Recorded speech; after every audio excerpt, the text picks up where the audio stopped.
alhamdulillahi rabbil alamin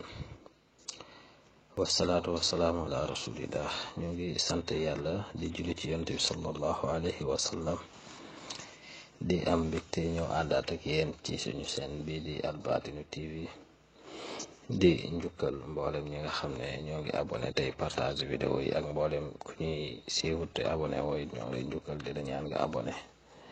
ànd ak di dimbali jaamu yàlla yi di leen sedd vidéo yi. macha allah tey ñu am mbégte ñëwaat ci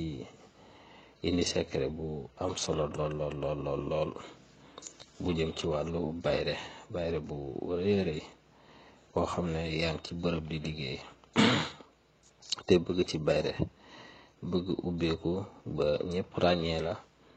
muy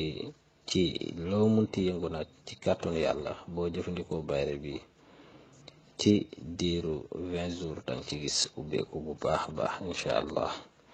moom ngir janoo ni ci écran bi mooy ginnaaw ba nga bindee allahu kun nga bind fatiha ba mu jeex nga teg ci suratu yaasin ginnaaw aaye bu ne ci suratu yaasin da ngay bind alam nashrah bu basaar bi jeex noonu ngay bindee yaasin bi ba mu jeex nga teg ci xaatim bi nga daal di koy def càngat def ko ci xooj ko ci siwo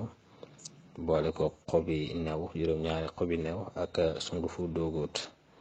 nga sangoo ko ñetti fan ci kàttanu yàlla danga ci gis ubbeeku bu baax incha allah càngat gi nag du paase ñetti fan.